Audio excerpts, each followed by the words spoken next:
I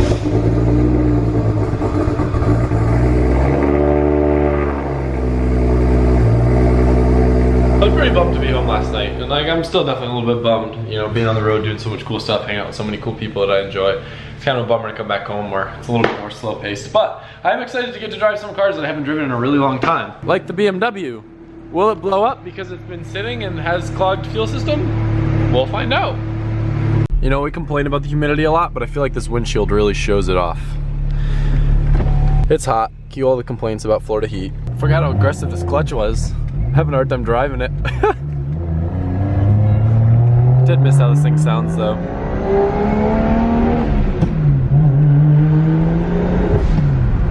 There's no way to describe Florida other than ridiculous. I'm gone for 2 months, I come back, none of the plazas look the same. There's new stores everywhere. There's like 5 new apartment buildings. There's like 3 extra lanes in all the roads. And this is a normal thing. I do live near a college area, but God, chill out. It's been a little bit too long, but we're back at the shop. What has it been, like 3 weeks, 2 weeks? It feels like a year. You've been going for like a whole year. Yeah. So, Alberto's been slaving away at the R32, and we've got a ton of new stuff to show you guys. I don't want to make a video where it's very hard to follow and you get lost, so I thought what I would do is kind of make it a little bit more formal in the sense that we'll split it into segments and kind of talk about each new kind of section of the car, because this kind of started off as just fixing the issue that we had where my crank went bad because of the skipping of the timing gear situation, to where we ended up doing a refresh with new rings on the block, which we've already showed all you guys. But as we assembled everything, we ended up doing a lot of changes and kind of dialing in this car that we kind of not threw together in a fast manner, but just kind of going even extra and extra, because every time we build something, you just got to keep making it nicer and nicer. So how has it been? You pretty proud of where this thing's at? It's a lot of work to get it to where it's been right now, but hopefully it'll pay off. So I thought the first thing that we'd talk about would be the cooling.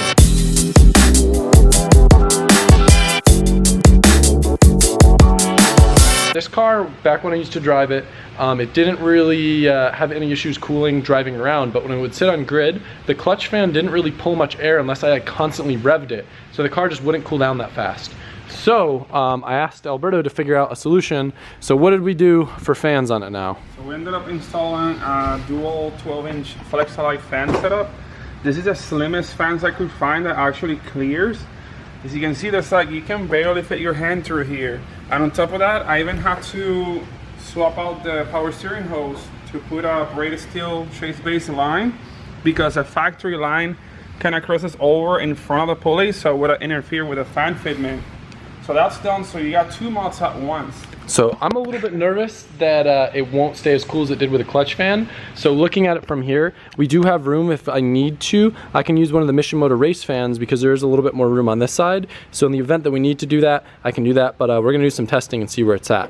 Another thing with this car, I never had an oil temp sensor, but I can tell you that this thing probably got pretty hot with how much I revved it, being an RB, and having a turbo that I'm pushing to its max capability. So we have this oil cooler tucked in here, but you know, drift car, it's not constantly getting a lot of forward airflow. So I had Alberto order a tiny little fan, which maybe I can stick the camera up and around there. We'll have it on. Yeah, we'll have this car in the air in a little bit, but as you can see, we've got a fan on our little oil cooler. So hopefully that'll do something. We could always experiment and we can play with the ECU and we can try engaging and disengaging it to see the difference that it makes. But it'll move some air though, so it'll cool everything, oil and coolant. So the only thing you don't have on this car is probably aftermarket power steering cooler. Yeah, true. So anyway, I don't know if you would really consider this cooling that much, but I guess it's turbo cooling. Another issue that we had with this car, and I'll talk about it a little bit more once we go into the exhaust manifold stuff, was kind of heat management, and I used to melt lines a lot for the turbo. So I didn't want to have to deal with that, especially working on it up in Connecticut. So look at this crazy situation Alberto made. Talk to me about the lines. So the main issue we had, we were actually cooking the turbo coolant lines. So one of them is actually coming down like pretty far away from the manifold and goes down to the block, but then the upper one was the one that was suffering the most because heat rises, right? So this line in particular was just getting cooked like whatever would last not even a month. And then so okay, I made a hard line from the turbo outlet that goes over here. It's all nice and bright. There's no move for it to like wiggle and vibrate around. And then I put a male connector on this end. That way I'm able to use braided steel line or braided nylon line on this end, and it hooks up just pretty much how the RB26 factory lines is set up, but a lot cleaner and serviceable. So that's the biggest thing with this car. Even though it is kind of like a street car drift car, every time we redo stuff, we're always looking at ways to make it more efficient but also more serviceable. Because back when I used to have to like constantly be changing turbo lines and have to pull it all apart, was not fun. When it's not serviceable, it's horrible. It's like, who did this? Why? So another important thing when you're running E-fans, a lot of people run with the same relay, but you often have issues, don't get the full juice. Alberto made a nice little setup over here. You want to talk about it? Well, so I first started with a really nice fuse box. So you have a power feed, and then you have one individual fuse per fan. Also, they have a little indicator light on it, so in case you blow a fuse or a fan goes bad, whatever, it'll light up red so you can tell which one is at fault, if it's a faulty thing somewhere. And then we have individual relays. So when you have high output fans, you don't want to put 2 fans per relay, because it'll just overload the relay. It'll heat it up and then it will not work. So you already pretty much had that issues before with the fuel pumps, remember? Yep. So we don't want to have it happen with the fans. So we have 1 fan per relay. Everything's hooked up. So we have 2 fans for the radiator, 1 fan for the oil cooler. So everything is right here ready to go. So in case you ever need to service anything, it's right there. You don't have to be digging all over the place for it. So I'd say that about sums it up for the cooling stuff on this car. Next on the list would be the exhaust side.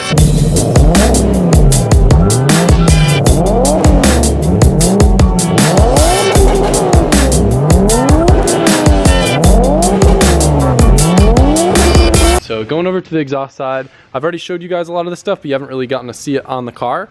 We have a dock race single scroll manifold now versus my old twin scroll. So this turbo is only single scroll, so there's no reason to have a twin scroll. And my main thing was getting rid of the twin scroll. I don't have a wastegate back here anymore. I just have one right here, which is a lot easier to service because all these lines that used to be running over, I would have issues with those melting. And now we clear all this extra space that should hopefully alleviate some of the heat issues as well. So Alberto also redid the downpipe. Anything you want to mention about that other than how dope the clearance is? Well, the downpipes, you know, pretty straightforward. It's like about like 20 degrees this way to like get it like away from the AC line, away from the valve cover, away from the hard lines, or from the wire harness. And also you can tell that the oil drain has just a straight shot, like perfectly executed, and it is far away from the downpipe as well. So yeah, basically the main point was to get it like right centered away from all things that could melt or be affected by heat. So I think I managed to do that pretty well. And he's got the pretty little heat sink bung like he used on the 33 that I loved. Yeah, I love those things on everything. In addition to the whole heat management thing, I do think that this thing's gonna sound rad. And I'm not gonna lie, I have heard it. Before, my old manifold was a little bit unequal length, and when you do that, it kind of gets more of like the Subaru-y rumble. And I didn't really like how the car sounded because it kind of sounded just not smooth, where the 33 that had a dock race sounded super smooth and super almost exotic. So the sound on this thing, which you guys will hear in a minute, because I want to talk to you about the intake stuff before we start this thing up. It's gonna be rad. So look forward to hearing this thing in about 3 minutes after we talk to you about the intake setup.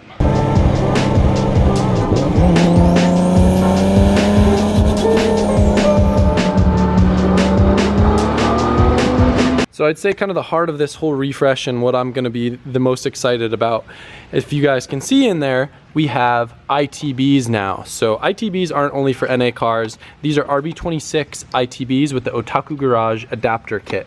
So we basically have individual throttle bodies on each cylinder now, which is gonna help a ton with response. And when you guys hear this thing start up, you will understand the difference. I don't have any videos probably of me revving this in the past, but I think you guys will be able to tell right off the bat. So Alberto, I know that doing the whole VTC relocation and everything else that goes along with the ITB kit was kind of an involved process. If you want to kind of go over briefly the steps that you needed to take to get this kit situated. The worst part is fitment. So it's a lot to fit in a tight space. Probably if it was a 240, maybe it would have been easier, but on the Skyline you have a little bit tighter space over here. So we have the one, the plenum is way bigger than the factory one, so you have more volume going in. But the adapter plate kind of like is not really considered much into that, so we run into space issues with the brake booster.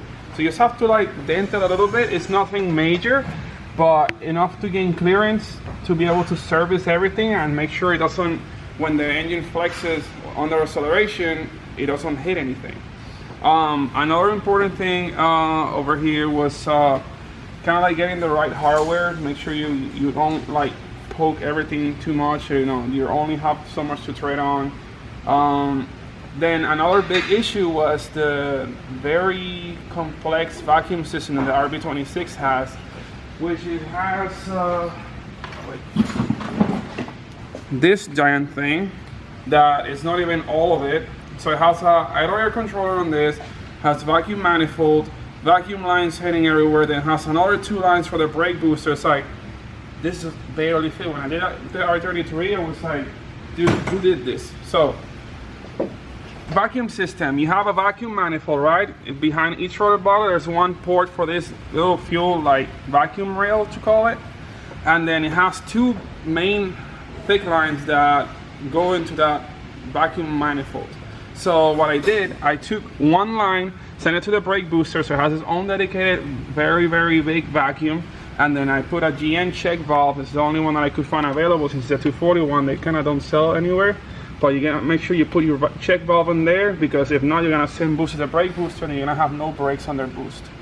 Another one, so the other thick line goes to this nice Vibrant Performance vacuum manifold. Then I have one outlet dedicated for the computer, one for the blow-off valve, and then the other one is for the fuel regulator and the boost gauge. All of these vacuum lines as well, I don't know if you guys can tell from the video, these are actually like a heat resistant vacuum line. They're not perfectly heat proof, but they're a lot better than standard vacuum line. It's not that much more money to order this type of line, but it will save you from melting and having issues with you know, the standard ones fraying. So I don't know if it's, I think it was like 600 degrees or something. Yeah. Nice vibrant silicone vacuum lines. They're also a lot more flexible than the rubber ones. So anyway, that is kind of the situation with the vacuum setup. I know also for the ITB setup, you have to relocate the VTC solenoid. So this car has its own variable timing, but the problem is you can't get the solenoid in there. So the kit came with this little module that lets you relocate the VTC solenoid with this line, which Alberto so conveniently placed down here. And I don't know if you want to explain briefly how the VTC works, just to kind of give people a better idea. Well, as far as the hookup goes, you need the VTC little box has one oil supply, and then the VTC just allows oil to feed that onto the camshaft and just I think retards the timing. So all you need to do to hook it up is just what I did on the oil cooler side. You have one line, so I put a fitting that has an NPT port. So I put a -4 line feeding from that into the solenoid, and then from the solenoid has another line going to the actual fitting that acts as the solenoid. So anyway, that is one thing. And then also I know you needed to modify the water neck a little bit. It's going to be kind of hard to see down there. Oh but yeah, the water neck was a little bit of a pain to get right. But basically I rotated the water neck about 45 degrees. So it has 3 spots. You just have to rotate it a little bit. Then you have to re-drill the holes a little bit for that. And then we also have to clearance the last bolt. I don't know what's it called, like those cone-shaped bolts instead of being like an Allen bolt. I know what you're talking about. I wish I had another one to show you guys exactly what I did, but you need to do that in order to gain clearance between the vacuum manifold. Then for cooling, the only other thing I did was just weld a -6 fitting over here, so I could like have a nice braided line instead of a stock rubber line for the water lines. So it sounds like a lot of work just to do ITBs on this setup, and you guys might wonder, why didn't I just put an RB26 head on it or just do an RB26 from the start? And you know, a lot of people might think that that's the answer. However, I'm a big proponent of VTC. My RB25 compared to the RB26 in the giveaway car with the same exact turbo, mind you, my car actually had a little bit bigger cam too, with the VTC helping by retarding timing, spooled 1,000 RPM sooner than the RB26. Now, there are a little bit other variables like manifolds and stuff, but when we start this thing, which Alberto, you want to start it real quick? And you guys can hear the response that we get from the ITBs and how quick that this setup spools, you will understand why all of this headache will be worth it, especially from a drift application where throttle response is so important. Mind you, the car isn't tuned right now, but Alberto has been playing with it a little bit with the ECU Master ECU, just to kind of dial it in so we could rev it a little bit and be able to drive it onto the dyno, which we're going to today. Do you want to do the honors? See what it sounds like on the little simple tune.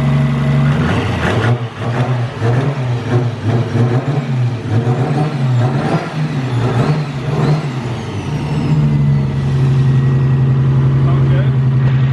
That is unreal. Compared to how this car was before, this response is like unheard of.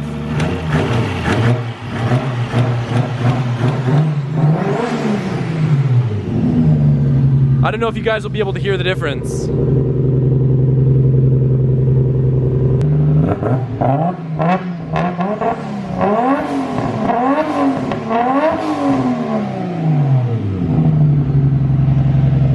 So she sounds a lot different now.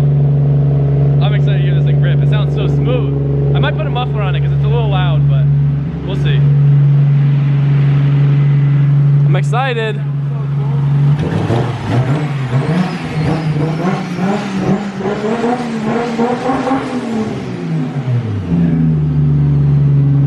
Oh, don't look at that.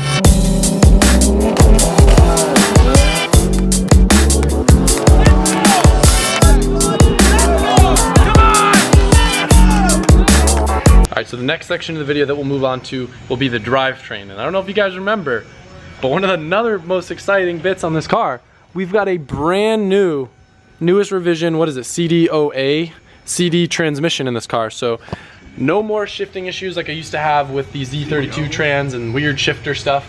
We've got a CD in this car now, which is tight. I wasn't crazy about a lot of the adapter kits that were sold, so I actually found this one. This was a Jim Wolf tuning kit that used a automatic RB bell housing that adapted to the CD. I think we showed a video cutting it up if I'm not mistaken. Yes.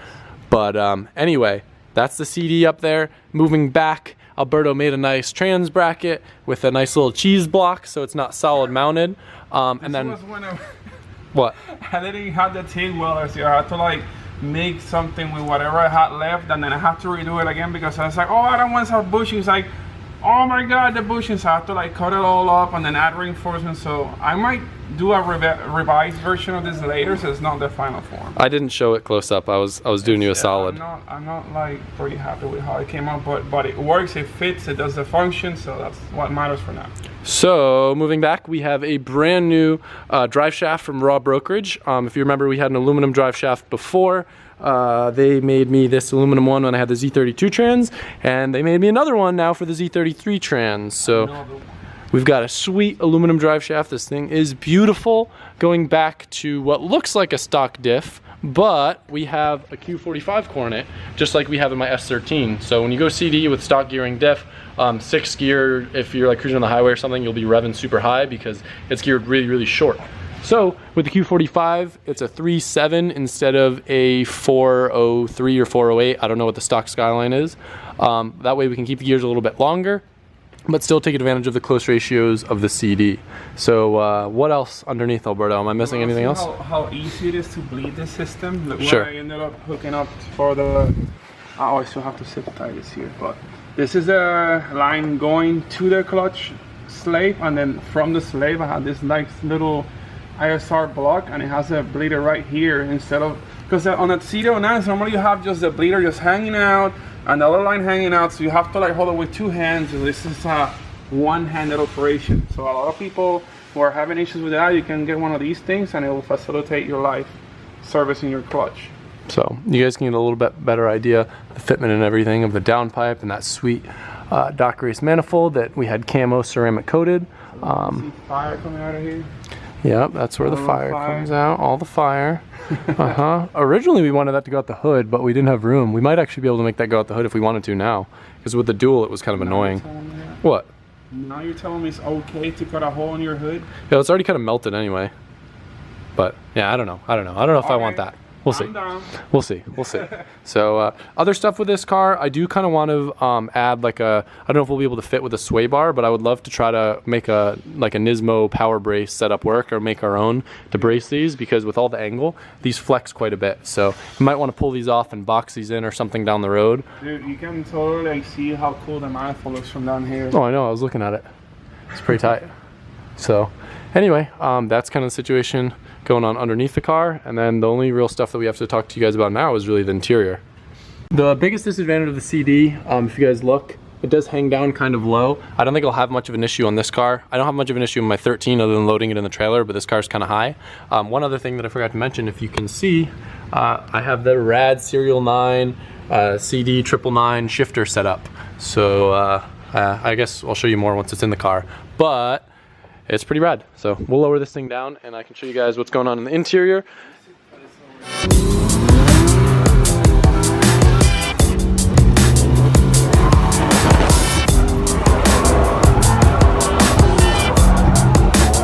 All right, so going inside the car, if you guys remember how unhappy I was with this inside, the nice thing is with the CD 999 Serial 9 shifter, we now have the shifter in the center again.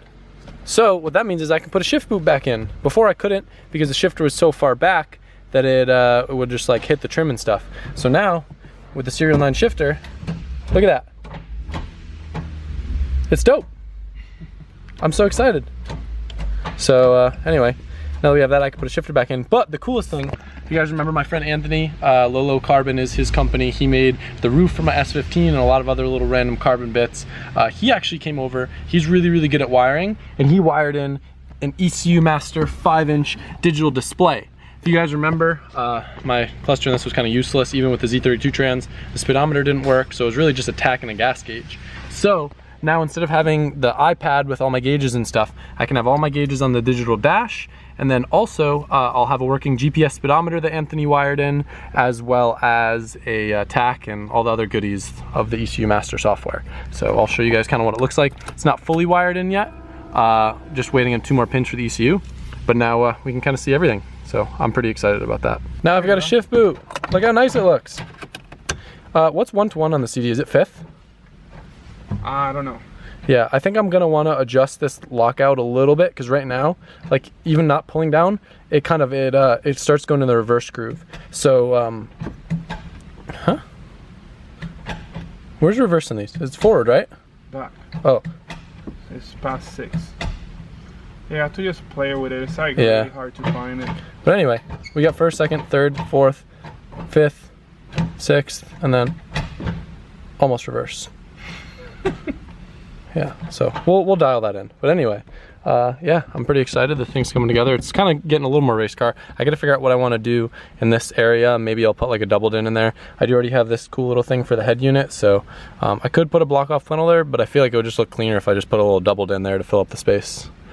I don't know, but you can put a nice house clock in there, like a 6-incher. That would honestly be really funny.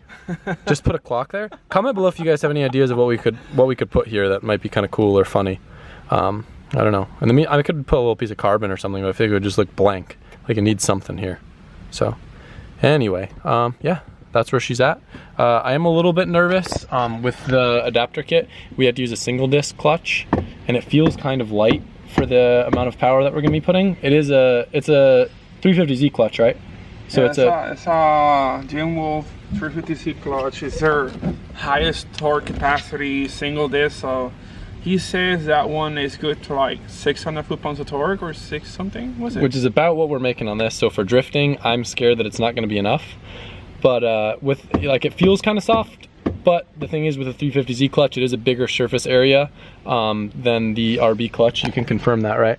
Yes. So you will get a little bit softer pedal feel if you have the same amount of clamping force, or if you have the same pedal feel, you'd have a lot more clamping force because there's more surface area, so the pressure is more effective. But anyway, we're actually going to go throw this car on Schulman's trailer since my truck's still up in Connecticut, and Jamie's going to remote tune this thing good enough so I can do some testing with it, and then once it's up in Connecticut, he's going to dial it in. I am going to do like a really, really rad pump gas tune on this car as well, because I do want to run it on pump gas here and there. Anyway, it's on the 85 right now. She's running, and we're gonna go throw her on the trailer and then go get a good bass tune on this thing. It's so satisfying.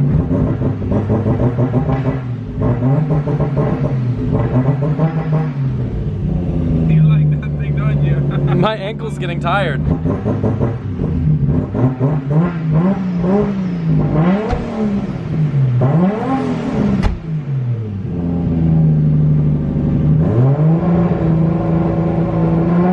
Welcome back to Florida, home of the sweaty vlogs. So I'm headed over to Jimmy John's to go get us some sandwiches that aren't from local family-friendly delis, but Jimmy John's is pretty fast, so that's tight. So I'm running over there to go get sandwiches because they got to get over to Titan so we can hop on the dyno. Titan's always kind enough to let us use their dyno, so we try to be on time and not waste too much of their time, and I'm worried that the Skyline might take a little bit longer than I anticipated to dial in. So fingers crossed it goes smoothly though.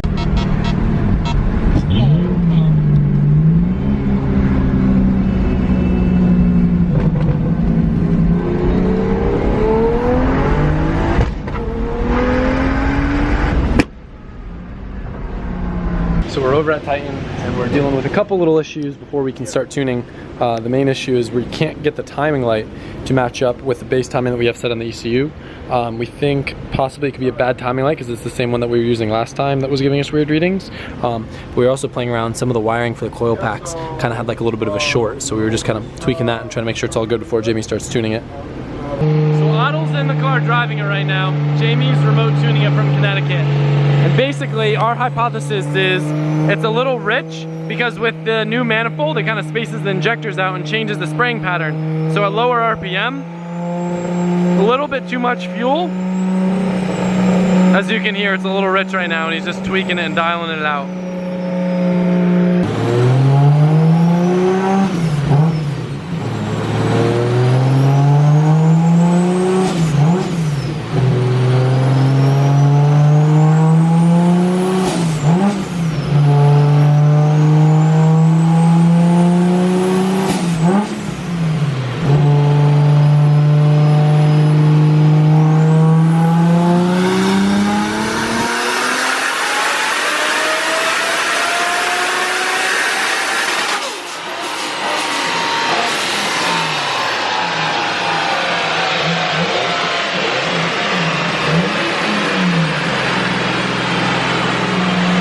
Not bad.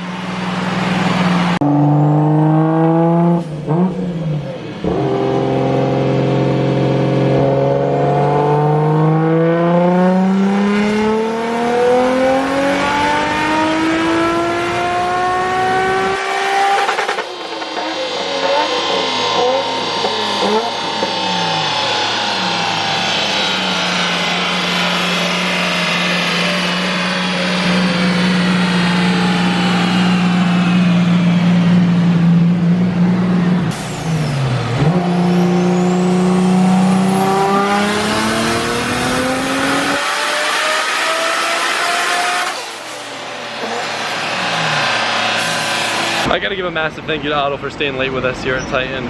Everybody's been long gone for a while. We've been having lots of voltage issues, so we thought maybe it was a battery ground or something, but it appears as if for whatever reason, the ECU isn't seeing the voltage that it needs to see. At higher RPM, it's dropping to like 9 or 10, which isn't enough, so all those outputs aren't seeing enough voltage, where everything else in the car is fine voltage, so we think maybe the wire going to the ECU just needs to be redone, maybe a little thicker gauge or something. But it's kind of screwing with everything and we're having to throw a lot more duty cycle at the injectors. So the goal is right now to get it somewhat tuned so that way tomorrow we can fix the voltage issue and then just dial it in on the street.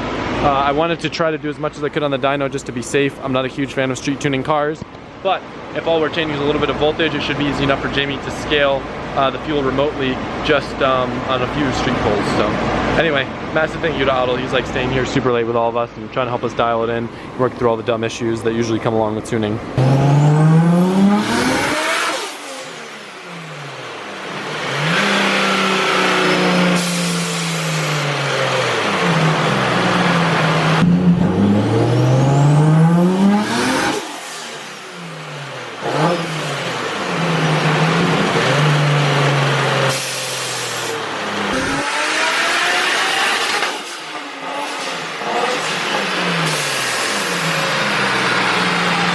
I hope you guys are as excited as I am to have this thing back. It's been a long time coming and I'm definitely excited for where it's at and where it's headed. So just kind of give you an idea of where we left off We are still having voltage issues, and we basically did as much as we could on the dyno, but tomorrow Alberto's gonna take a look, see if he can figure out what's going on with the wiring, and then hopefully tomorrow Jamie will be able to remote in, and we'll just tweak her a little bit and make sure she's all dialed in, so she'll be good to drift. Anyway, massive thank you to the guys at Titan, especially Otto, just for hanging out and helping us and letting us use the dyno. Big thing for me ever since there was one time, I don't know if I've ever told you guys, where I was driving my BMW and it was being remote tuned and the tuner overshot boost and I almost went into a guardrail. Ever since then, I'm not keen on street tuning cars, especially the higher horsepower stuff. It's just not worth putting your life in danger or other people's. Bugs keep flying in my face. Anyway, thank you guys for watching. Hope you enjoyed it, and I look forward to giving you guys an update on all the crazy stuff we have going on tomorrow.